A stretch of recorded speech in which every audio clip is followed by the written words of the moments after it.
Here we are, back again, finally tackling the long overdue Season 5 retrospective. I know it's been a while, but if you remember anything I said about the retrospective for Season 4, know that a lot of what I said applies to Season 5 as well. I will admit, before I got fully into making this retrospective, I often wondered why Season 5 was regarded so much higher than Season 4. Don't get me wrong, I like Season 5, but I also really like Season 4 and was kind of confused why that one seems so often overlooked. But then just taking one look at Season 5's episode list immediately made me realize why this is the big boy.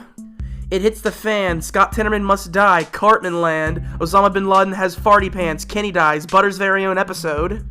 Regardless of whatever our own personal opinions on these particular episodes may be, these are all ones that the majority of the South Park fan community holds in pretty high regard. And on a personal note, Butter's very own episode is my very own favorite episode, quite possibly of the entire series. Which reminds me, Butters is pretty much the reigning champion of secondary characters this year. And I'm serious, he gets a speaking role in almost every episode of the season. It makes sense, this is pretty much Butters' last year as a secondary character before he gets bumped up to being a main one. But we'll get more into that later when we talk about the continuity changes of this season.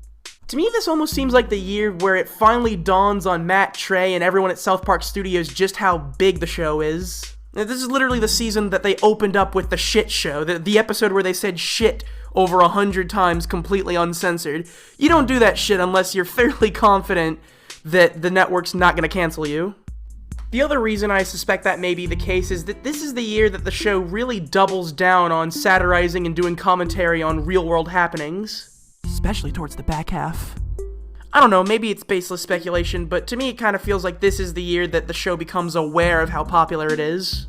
Who knows, maybe that's the reason Season 5 is regarded so highly. It really does have this aura of confidence that the previous 4 seasons didn't quite have nailed down.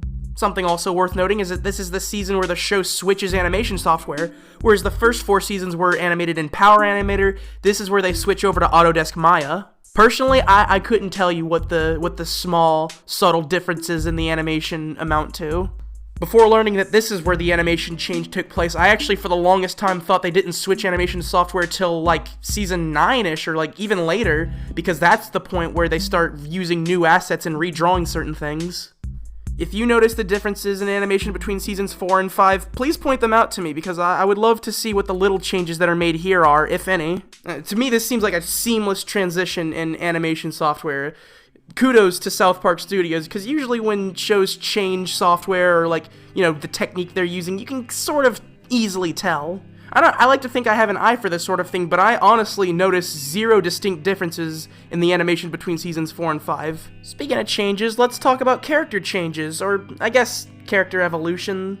I think the big obvious one to point out is that this is the year we begin to get a full sense of the scope of just how demented Cartman is. And to combat that, this is the year the show really starts to drive home that Kyle's the main voice of reason, and it causes these two to butt heads quite a bit. Sure, these two have been at odds throughout the entirety of the series up to this point, but this is really the year where it feels like their rivalry starts to heat up and take form.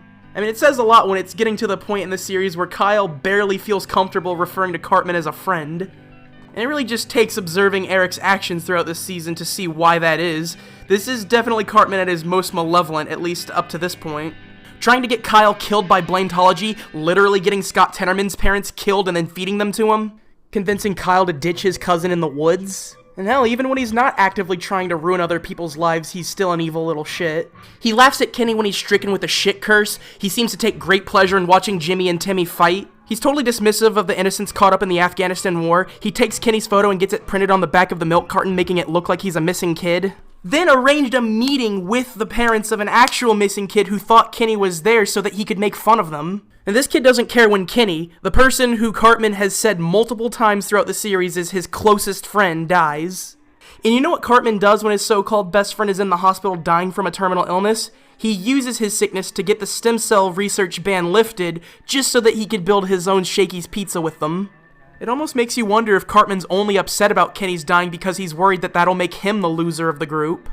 Or, one could argue that Cartman just doesn't care because he knows Kenny's immortal. After all, in Cartman Land, he does point out that Kenny dies all the time, so maybe he's in the know about that. Speaking of Kenny, how many times does he die in this season? Well, now let me teach you something. Kenny dies 12 times this year.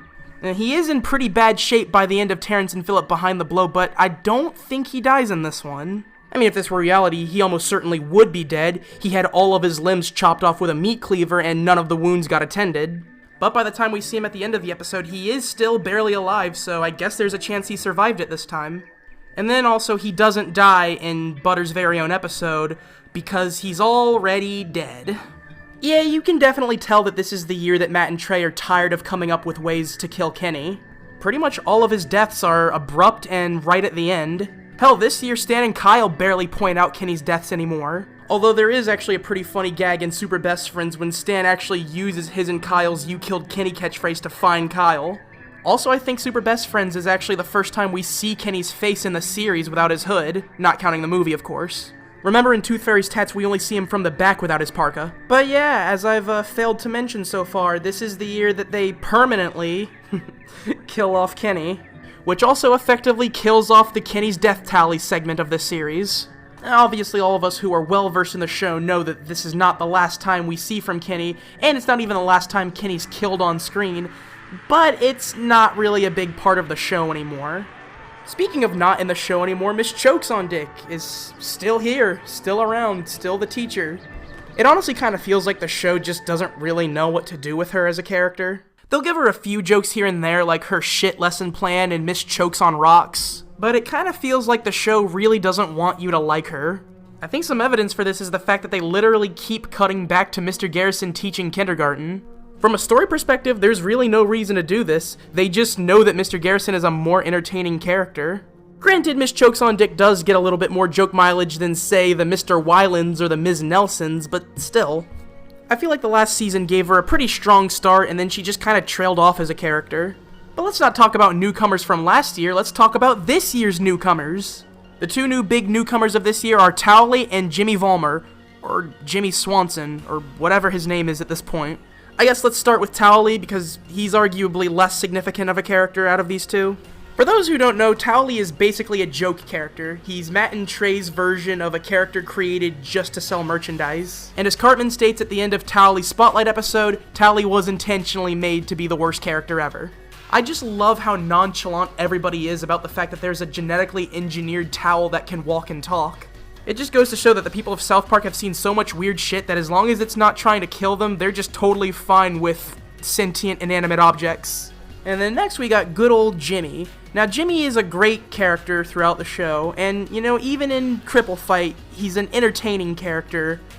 But is it just me, or is Jimmy kind of a douchebag in his first appearance?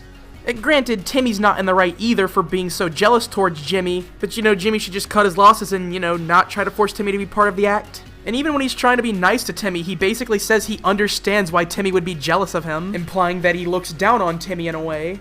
I don't know, it's a really interesting introduction to his character, especially considering that later on, Jimmy and Timmy would go on to be best friends and pretty much a duo. And no, we're not going to talk about the fact that in Cripple Fight, it's implied that Jimmy's from out of town and then just for no reason in How to Eat With Your Butt, he just lives in South Park all of a sudden. Obviously, he was a one-off character that everyone liked so much they decided to keep him part of the show. And unless I'm mistaken, that's it as far as newly established, significant characters go. Except I lied to you, there's one more, and it's Butter's dad. Technically, we've seen this character before, they've used this model in previous seasons, but this is about where they start to zero in on his personality, and they give him a name. And in fact, in this season alone, he's given 2 names, and neither of them are the name he's known by now. Basically, currently, in the state of the show, and basically for the past few years, this character has been named Steven Stotch. You know, that's pretty much what I think most of us expect him to be named. So I think the more well-known instance of this is, in Butter's very own episode, and maybe in another instance in Season 5 I'm not thinking of, and in a few instances in Season 6, Butter's dad is referred to as Chris Stotch. So, you know, we've already got another instance of another character that's going through name changes, both Jimmy and Chris or Steven or whatever. Kind of weird. A lot of characters in the show seem to have identity crisis. But even weirder yet is proper condom use. I'm just referring to that episode as a whole. But specifically, what I'm referring to is in that instance, during the parents' book meeting, Butter's parents are addressed as Bob and Linda. So now I'm just kind of wondering, what is Butter's dad up to? Why all the name changes? Is he up to some activity that we don't know about? Speaking of changes, let's talk about all the massive continuity changes that happened this year. All 2 of them that don't stick. First, there's the budding relationship between Miss Chokesondick and Mr. Mackey, which doesn't go anywhere and is only brought up one other time after Miss Chokesondick's written out of the show. And then the second change kinda sticks, but kinda doesn't, and that's already, I've gone over the fact that Kenny dies and is replaced by Butters. The reason I say it does kind of stick in a sense is because Butters does remain as a main character for the duration of the show. He might not be long for being part of the main 4, but I don't think that necessarily means he's not a main character. And that's pretty it as far as continuity changes go. I mean, if you really want to get technical, you could throw Cartman's grandma dying at me. But unless I'm mistaken, that's pretty much it that's going on in the soap opera world of South Park, at least for this year. And that's all that's going on for this retrospective. So what do you think about it? Do you think I'm on the mark?